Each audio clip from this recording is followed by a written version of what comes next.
요한복음 5장 1절에서부터 9절까지입니다. 한 절씩 교독하도록 하겠습니다. 그 후에 유대인의 명절이 되어 예수께서 예루살렘에 올라가시니라.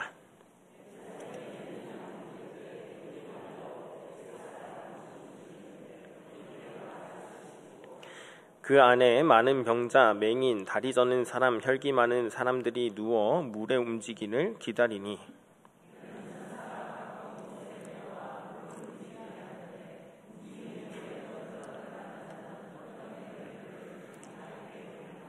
거기 38회 된 병자가 있더라.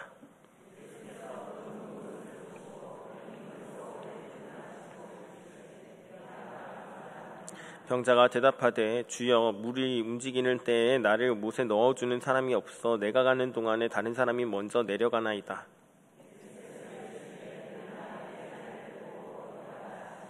함께 읽겠습니다. 그 사람이 곧 나아서 자리를 들고 걸어가니라. 이날은 안식일이니. 아멘. 자비 없음 안식 없음이라는 제목으로 함께 말씀 나누길 원합니다. 교회 다니는 사람은 다 외울 수 있는 그 성경이 있습니다.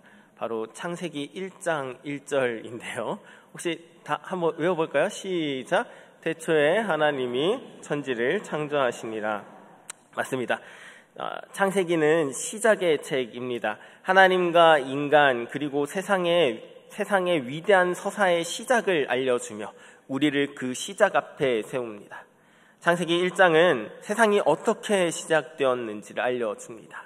태초라는 말은 시작의 시간, 천지라는 말은 이제 공간의 시작, 빛에서부터 시작하여 인간까지 시공간 안에 있는 모든 만물과 인류의 시작을 전해줍니다.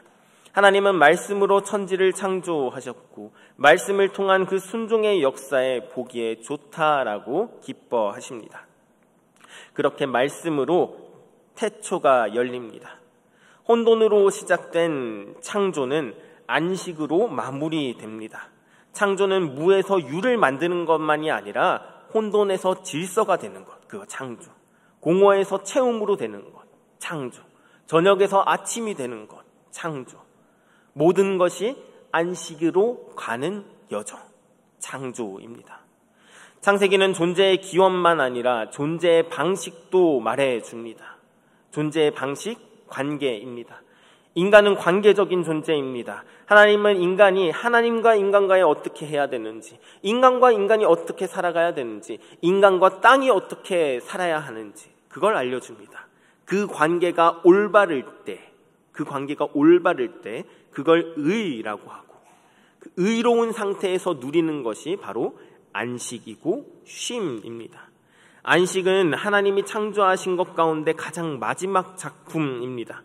그리고 하나님이 의도하신 세상의 완성되겠습니다. 안식. 그렇기에 안식이야말로 하나님의 의도가 드러나는 천지 창조의 목적이라고 말할 수 있겠습니다. 안식은 창조의 목적입니다. 참된 안식은 소유가 아니라 관계에서 옵니다. 하나님을 만날 때 우리는 진정한 안식을 이룰 수 있습니다. 우리 요한복음 1장 1절도 한번 읽어볼까요? 요한복음 1장 1절입니다. 시작.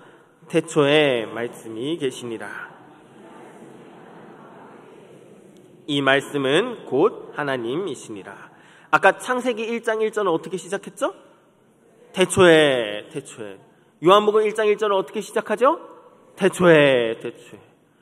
요한복음은 영원 너머의 영원, 역사 너머의 영원인 태초에서 시작됩니다.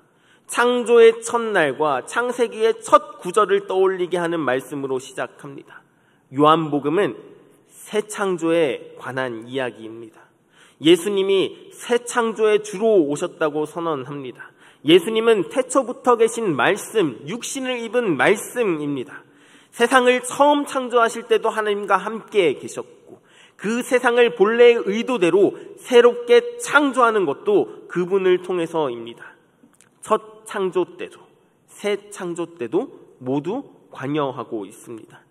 하나님은 아들 예수를 통해서 세상을 창조하시고 하나님을 온전히 계시하시고 그를 통해 하나님의 뜻을 실현합니다. 그래서 하나님을 아는 길도, 하나님께 나아가는 길도 예수님뿐이라고 그렇게 요한복음은 시작합니다. 세상을 창조하신 분이 세상을 새롭게 하시기 위해 오셨습니다. 캄캄한 세상에 빛을 내신 분이 어두운 세상에 빛으로 오셨습니다. 어둠 속에 갇힌 이들을 풀어내시고 죽음의 권세 아래 있는 세상에 생명을 주시기 위해 그들을 하나님의 처소로 삼기 위해 오셨습니다. 요한복음 그 생명의 빛이 각 사람에게 비추는 이야기입니다. 포도주가 떨어진 혼인잔치, 밤에 찾아온 니고데모에게, 야곱의 우물을 찾은 사마리아 여인에게, 베데스다에 38년 된 병자에게, 광야에 줄인 백성에게, 날 때부터 맹인된 사람에게, 죽은 지 나흘이나 되어 더는 소생할 가망이 없는 그 나사로에게 생명과 빛을 주는 이야기, 그리고 그 빛을 만난 이들이 빛의 증인이 되는 이야기입니다. 태초에 만물에게 생명을 주신 하나님처럼 요한복음 2장에서 4장은 예수님을 생명을 주시는 분으로 설명합니다. 그리고 오늘 본문에서는 안식을 주는 분으로 설명합니다. 요한복음 5장에서부터 8장은 구약의 절기와 관련되어 있습니다. 예수님을 구약의 모든 절기를 성취하는 분으로 소개합니다. 5장은 안식일을 성취하시는 분, 6장은 유월절을 성취하시는 분, 7에서 8장은 초막절을 성취하시는 분입니다. 안식은 창조의 완성입니다. 하나님이 세우신 질서 속에서 하나님과 교제하며 누리는 쉼이 바로 안식입니다. 그래서 예수 안에 참된 생명과 참된 안식이 있습니다. 안식일은 창조를 기억하는 날입니다. 그리고 창조의 완성인 안식을 누리는 날이 바로 안식일입니다. 요한은 아주 기쁜 마음으로 희망차게 요한복음 5장을 시작합니다. 우리 요한복음 5장 1절 한번 읽어보도록 하겠습니다. 시작. 그 후에 유대인의 명절이 되어 예수께서 예루살렘에 올라가시니라. 아멘. 유대인의 명절이 되어 예수님이 예루살렘으로 올라갑니다. 설, 추석 이런 명절이 되면 우리는 어디로 가나요? 교회로 갑니까? 집에 갑니다. 맞습니다. 우리는 고향으로 갑니다. 우리뿐 아니라 전 세계 모든 사람이 명절이 되면 고향을 찾습니다. 거기에 가족이 있으니까, 거기에 조상이 있으니까, 거기에 뿌리가 있으니까. 그런데 이스라엘은 명절이 되면 고향이 아니라 성전을 찾습니다. 고향이 아니라 조상이 아니라 더 근원 되신 하나님을 찾는 민족입니다. 주님도 절기를 맞이해서 예루살렘으로 올라갑니다. 그런데 찾는 곳은 성전이 아닙니다. 바로 성전 옆 양문 곁에 있는 베데스다 연못입니다. 베데스다 연못은 예루살렘 성전 북동쪽에 있던 연못입니다. 베데스다 못은 빗물 저장소입니다. 빗물 저장소. 예루살렘 성은 산 꼭대기에 있는 성으로서 물이 아주 귀했습니다. 그래서 비가 내리면 물을 모아야지요. 빗물은 우수로를 통해서 저수지로 내려옵니다. 베데스다 저수조는 두 개로 나뉘어 있습니다. 베데스다에는 이 북쪽 저수지와 남쪽 저수지로 이렇게 나뉘어 있습니다. 북쪽 저수지에서 남쪽 저수지로 물을 흘려보내는 구조적 장치가 있었습니다. 마치 한자 날일처럼 이렇게 북쪽 저수지 하나 있고 남쪽 저수지 하나 있는 이런 구조입니다. 직사각형 모양의 가운데 분리벽이 있었습니다. 본문에는 이렇게 나오지요. 천사가 가끔 못에 내려와 물을 동하게 한다. 이렇게 나옵니다. 실제로 천사가 내려왔다는 게 아니라 그때 그 당시 사람들은 그렇게 믿었다라는 이 배경적인 이해입니다. 두 저수조 사이의 분리벽 아래에는 물이 흐를 수 있는 통로가 있었고 북쪽의 높은 곳에 자리한 이 북쪽 수로의 물이 일정하게 차면 남쪽의 저수저 쪽으로 물을 갑자기 방류하곤 합니다. 특별히 베데스다 못 안쪽은 붉은 흙 위에 회반죽을 두껍게 바른 구조입니다. 그래서 저수지의 문을 열어서 물이 싹 들어오기 시작하면 어떻게 되겠습니까? 당연히 흰 거품이 확 나고 붉은 물이 확. 북쪽 저수지에서 남쪽 연못으로 물이 갑자기 방류하면 물살이 소용돌이치면서 붉은색 가루가 흘러나오고 그 위에 붉은빛 거품과 잔흔이 일었습니다. 사람들은 그 독특한 색의 변화를 보면서 천사가 물을 흔들었다라고 여겼습니다. 그리고 그 순간에 가장 먼저 들어간 사람은 병이 낫는다고 믿었습니다. 오늘날 우리는 교회에 아무렇지도 않게 옵니다. 교회에 목욕하지도 않고 와도 누가 뭐라 하겠습니까? 그런데 이 당시에는 아닙니다. 이 목욕하지 않으면, 정결한 상태를 갖추지 않으면 성전에 나아갈 수 없습니다. 항상 성전에 들어가기 전에 물로 정결 예식을 해야 합니다. 정결 예식을 마치고 성전에 들어갈 수 있던 사람은 다행이지요. 그런데 그렇지 못한 사람들도 있습니다. 부정한 사람들, 병자들, 장애인들, 성전에 가까이 다가가고 싶은 마음으로 베데스다 못에 모였지만 아무리 정결의식을 해도 성전으로 들어갈 수 없었던 자들, 그들에게 베데스다 연못은 유일한 희망입니다. 물이 깨끗해졌다고 판단되는 순간, 물이 붉게 변해서 소용돌이 치는 그 순간을 치유의 때로 믿고 앞다투어 물속으로 몸을 던집니다. 베데스다는 벳과 헤세드의 합성어로 자비의 집이라는 뜻을 가지고 있습니다. 벳, 헤세드, 자비의 집. 베데스다는 예루살렘의 또 다른 얼굴입니다. 그들이 감추고 싶었던 민낯입니다. 축제의 장소 바로 옆에 베데스다라는 작은 연못에 유대교에서 소외되었던 사람들, 버림받았던 사람들이 모여 있습니다. 죄로 인해서 병자, 소경, 절름발이, 중풍병자, 하늘의 벌을 받고 있는 사람들로 간주되어서 축제에 초대받지 못한 사람들이 머무는 그곳. 하나님의 자비라는 바라는 그 사람들이 가장 자비 없는 행동을 해야 합니다. 다른 사람들보다 먼저 들어가야 고침받는다는 그 믿음 때문에 이기적인 욕심으로 가득한 연못입니다. 한 번씩 응급실의 소식을 듣습니다. 응급실에서 대기 시간이 길다는 이유로 환자와 의료진 간 갈등이 발생하곤 합니다. 내가 먼저 왔는데 왜 저 사람을 먼저 봐주냐고 그렇게 얘기합니다. 나는 이만큼 기다렸는데 당신들은 뭐 하길래 이렇게 오래 기다린 나를 안 봐주냐라고 얘기를 하죠. 그런데 응급실 진료 순서는 선착순이 아니라 응급순입니다. 응급실에서는 환자를 5단계로 관리합니다. 가장 절실한 1등급은 생명이나 사지를 위협하는 상태로 즉각적인 처치가 필요한 경우, 그러니까 심장마비, 무호흡, 이런 사람들이 최우선 진료 대상자입니다.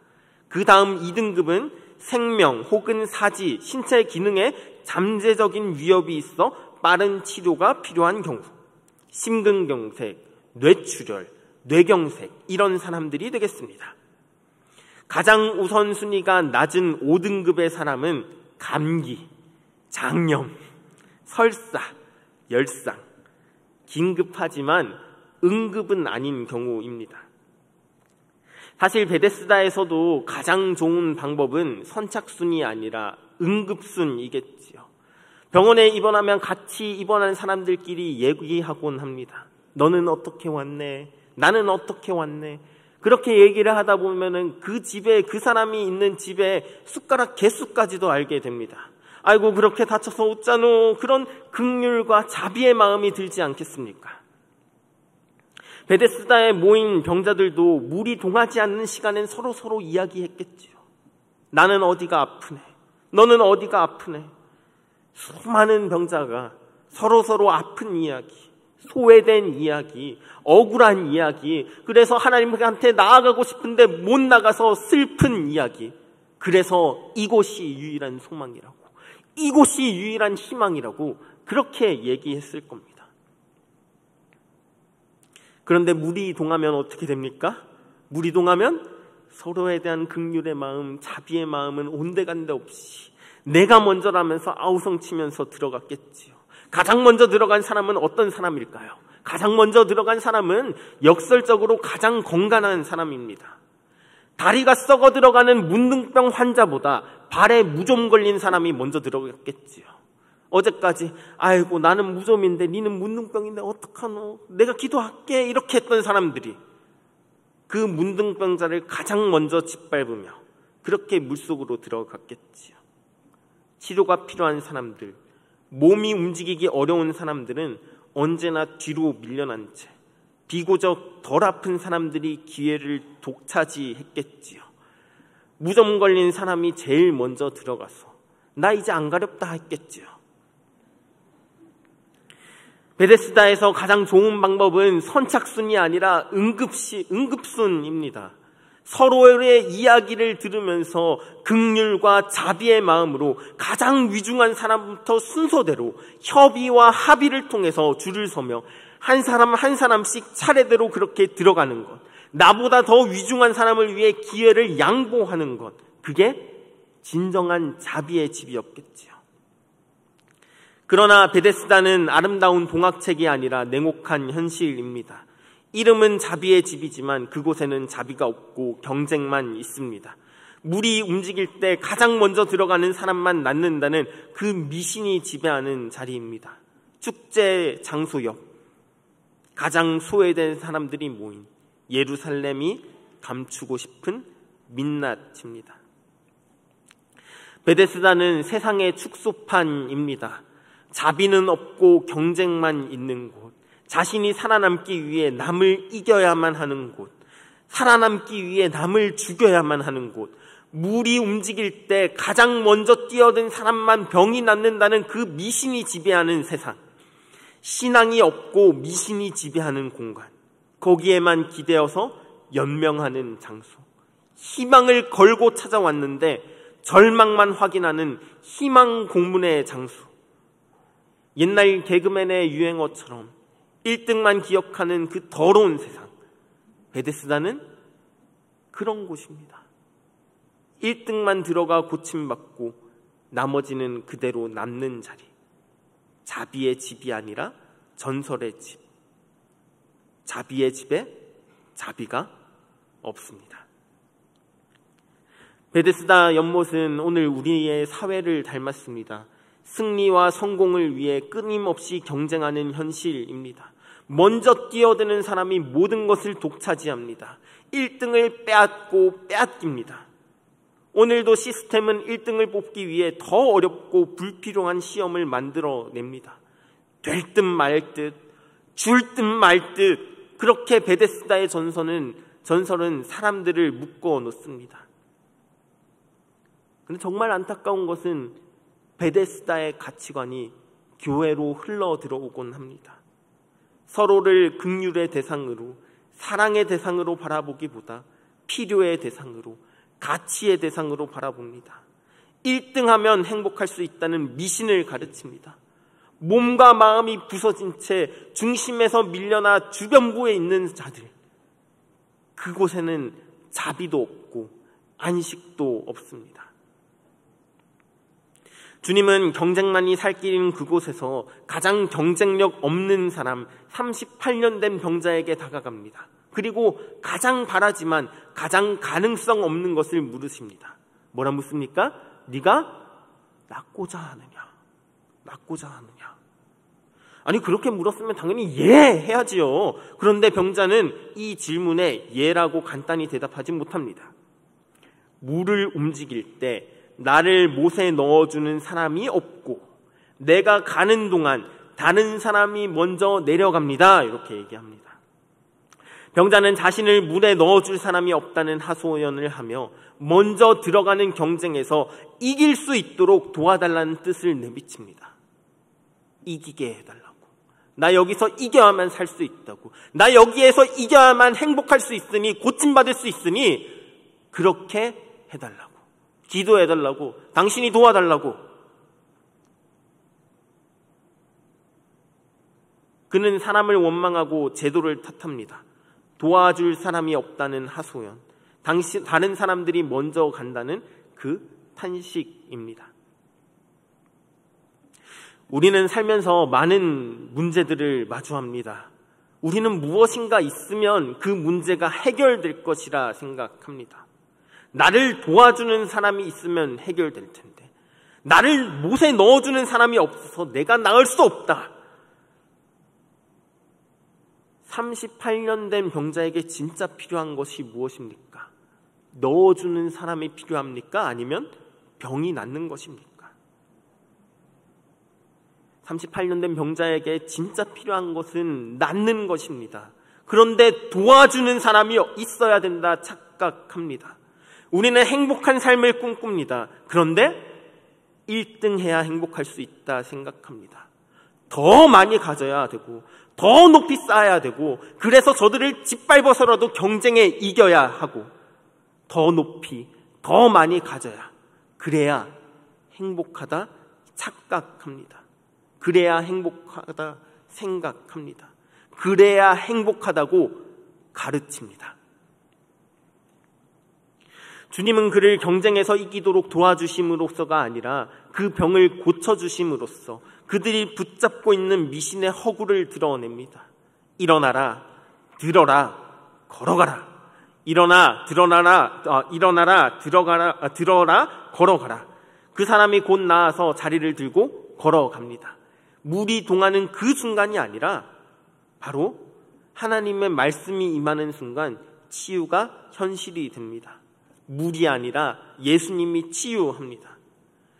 그가 바란 것은 먼저였지만 주님이 주시는 것은 자비입니다. 그에게 필요한 것은 경쟁에서 이기는 것이 아니라 주님을 믿는 것이었고, 치유가 아니라 참 안식입니다. 예수님께 자비가 있고 예수님께 참 안식이 있습니다. 우리에게 필요한 것도 경쟁에서 이기는 것이 아니라 주를 믿는 것이고, 그래서 예수님을 만나는 것이고, 예수님이 진정한 베데스다 자비의 집입니다. 주님은 그를 경쟁에서 이기게 도와주지 않고 아예 병을 고칩니다. 그리고 예수님은 자리를 들고 집으로 가라고 명령합니다. 이로 인해 안식일 논쟁이 시작됩니다. 그가 병고침 받은 날은 안식일이었고 자리를 들고 가는 것은 안식일 규율을 어기는 것이었습니다. 미시나에는 이 안식일 시행 세칙이 나옵니다.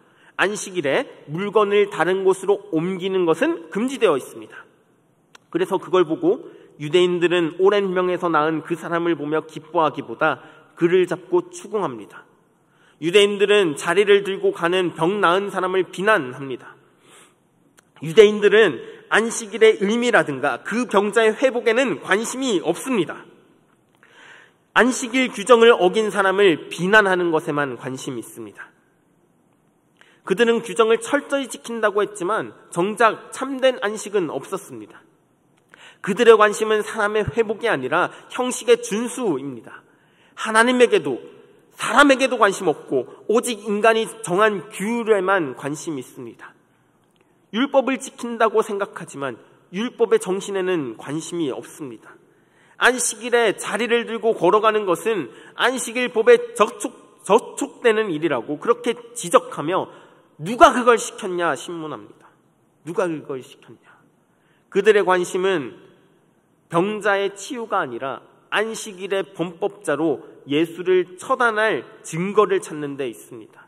유대인들은 안식일의 형식만 고수한 채 안식일의 참 의미를 성취하신 예수님을 비난하고 죽이려 합니다. 그런데 병자의 반응이 우리의 마음을 더 아프게 합니다. 그는 자신의 위기를 모면하고자 규정 위반의 책임을 예수께로 돌립니다. 그는 정작 치유받았지만 정작 자신을 고치신 예수님에 대해서는 몰랐습니다. 분명히 치유를 경험했지만 자신을 치유하신 예수님에 대해서는 알지 못했습니다. 표적을 직접 경험하고도 그 표적이 가리키는 분을 놓치고 맙니다. 예수님은 성전에서 그를 다시 만나 더 심한 것이 생기지 않게 다시는 죄를 범하지 마시오라는 말을 남깁니다. 그가 몸의 회복만 머문 채 자신을 치유하신 주님을 알지 못하고 죄의 삶을 청산하지 않는다면 몸은 나아져도 더 심한 것, 영원한 죽음에 이를 수 있다는 뜻입니다. 그런데 치유받은 병자는 자신을 고쳐준 이가 예수라고 당국을 찾아가 고발합니다. 금세 경고를 잊은 것이지요. 유대인들이 비난하자 예수님은 자신의 사역이 아버지께 위임받은 일이고 아버지께서 일하시니 나도 일한다고 반박합니다. 안식일의 참 뜻은 사람을 살리는 생명의 쉼, 자비가 현실이 되는 날입니다. 먼저 들어가야만 산다는 그 거짓 질서를 주님은 무너뜨립니다. 안식은 이기는 데서 오지 않습니다. 인생의 해답은 예수 그리스도입니다. 사람을 살리는 것은 은혜입니다. 그러므로 참된 베데스다는 연못이 아니라 예수 그리스도입니다. 그분 안에서 자비가 현실이 되고 그분 안에서 안식이 시작됩니다. 우리는 38년 된 병자처럼 살아갑니다. 베데스다 같은 세상에서 유일한 희망이신 주님을 만났음에도 불구하고 여전히 주님을 무시하고 배반하면서 살아가곤 합니다. 가치관이 바뀌어야 하지만 여전히 다음 세대에게 이겨야지, 높이 올라가야지, 더 많이 쌓아야지, 그렇게 나 자신도 살고 그렇게 가르치곤 합니다. 그럼에도 불구하고 하나님은 우리를 고치시고 불쌍히 여기시며 여전히 주인 되어 인도하십니다. 안식일에도 안식하지 못하는 나에게 찾아오셔서 일어나라, 들어라, 걸어가라 명령하시며 경쟁에서 이겼기에 안식을 누리는 것이 아니라 주님 안에 거함으로 안식을 누리게 합니다. 여전히 베데스다에서 살아가지만 주님을 배신하고 배반하지만 그럼에도 불구하고 여전히 주님은 우리를 신실하게 붙들어 주십니다. 사랑하는 성도 여러분, 하나님은 말씀으로 세상을 시작하시고 안식으로 마무리하셨습니다. 그러나 인간의 죄로 인해 그 안식은 깨어졌고 세상은 베데스다와 같이 경쟁과 절망으로 가득 찼습니다. 모두가 먼저 들어가야 산다는 그 거짓 질서에 묶여 신음합니다. 그러나 하나님은 그 깨어진 세상에 예수 그리스도를 보내셨습니다. 태초의 말씀, 새 창조의 주로 오신 예수님은 38년 된 병자의 곁으로 직접 다가가 네가 낫고자 하냐고 물어봅니다.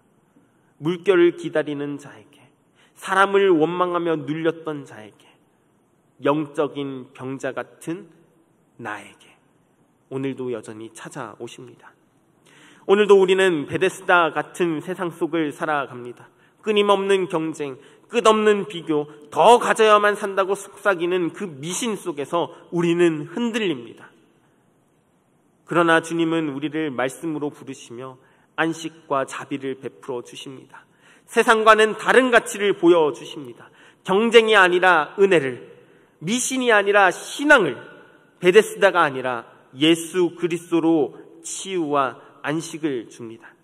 자비가 없는 자비의 집, 안식 없는 안식일이 아니라 주님 안에 있는 자비와 안식을 누리게 하시며 생명을 시작하게 하십니다. 오늘도 우리의 구원을 위해서 우리가 쉼의 사람이 되고 쉼의 나라를 세우기까지 하나님은 여전히 일하고 계십니다. 쉬지 않으십니다. 진정한 자비와 안식 되시는 그 예수님을 기억하며 오늘도 그분 안에서 자비와 안식을 누리고 일어나 들고 세상 속으로 자비와 안식을 전하러 걸어가는 우리 진량제일교회 성도 되길 주님의 이름으로 축원합니다. 기도하겠습니다. 사랑과 은혜가 많으신 하나님 아버지 참 감사합니다. 죄로 인해 깨어진 세상, 자비 없는 그 경쟁 속에서 방황하는 우리를 불쌍히 여겨주시고 예수 그리스도를 보내주셔서 참 감사합니다. 38년 된 병자에게 다가가 치유하신 그 은혜가 오늘 우리에게도 임하게 하여 주시옵소서. 먼저 들어가야 산다는 그 거짓 질서에 묶이지 않게 하시고 주님의 말씀만 의지하며 살게 하여 주시옵소서. 세상이 주는 허무한 경쟁이 아니라 주님 안에서 참된 안식과 자비를 누리게 하여 주시옵소서. 이름뿐인 베데스다 연못이 아니라 예수 그리스도를 드러내는 그 자비의 집이 되게 하여 주시옵소서. 우리 교회가 연약한 자들이 안식을 얻고 상처 입은 자들이 치유받으며 억눌린 자들이 자유를 얻는 그런 공동체가 되게 하여 주시옵소서. 예수 그리스도의 이름으로 기도드리옵나이다. 아멘.